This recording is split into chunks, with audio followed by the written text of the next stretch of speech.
আরে বৌদি, দেখি দেখি দেখি, ওয়াও কি সুন্দর বালাটা। এটা কি সোনার? হ্যাঁ, এটা সোনার। তোমার দাদাই দিয়েছে আমাকে।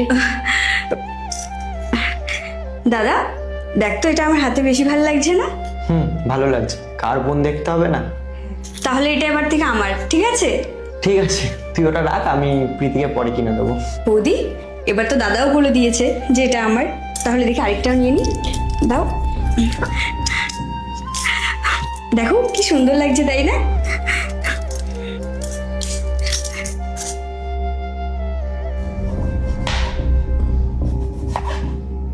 ধর, তোকে বলেছিলাম না তোর দাদা যতদিন আছে তোর টাকা পয়সার কোনো প্রবলেম হবে না। থ্যাংক ইউ রে দাদা, তুই যে আমার কত বড় উপকার করলি, তোকে কি বলবো। তুই কোনো চাপ নিস না, শ্রমিক টাকাটা পেয়ে গেলেই আমি তোকে আবার ফেরত দিয়ে দেবো। ধুর পাগল, তুই তো আমাদের নিজেদের লোক, আর নিজেরা নিজেদেরকে হেল্প করবে না তো কে করবে? শ্রমিক যখন পারবে তখনই দিস, কোনো অসুবিধা নেই। ঠিক আছে। দেখেছো বর্ষা, আমি তোমাকে বলেছিলাম না, তোমার দাদা যখন আছে টাকা পয়সার কোনো চিন্তা নেই। আচ্ছা দাদা, আমি তাহলে আজকে আসি, ঠিক আছে? এ বাবা, কেন? আমি চা করে নিয়ে এসেছি, আগে চা খাবে তারপর যাবে। না বৌদি, অলরেডি আজকে আমি অনেকটা লেট হয়ে গেছি, আবার পরে একদিন আসবো। আজকে আসি রে দাদা। সাবধানে যাও। হ্যাঁ।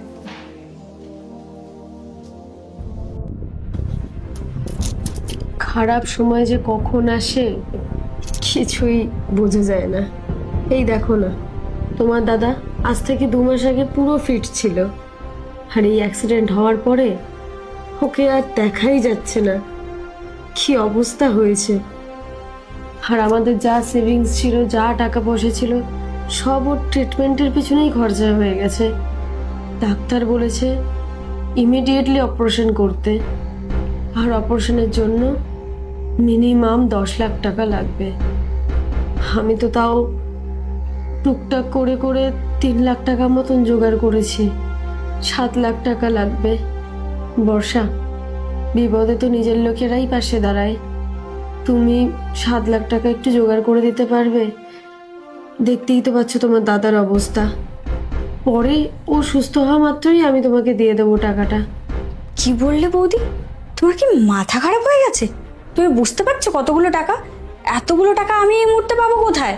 আর দাদা, তোকেও বলি হারি, তুই যখন গাড়িটা চালাতে পারিস না, গাড়ি চালানোর কি দরকার ছিল?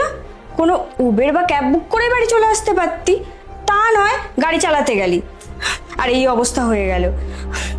বলি, যখন টাকাগুলো ছিল তখন তো বুঝে শুনে খরচ করতে পারতি, সেটা না করে তো তোর বউ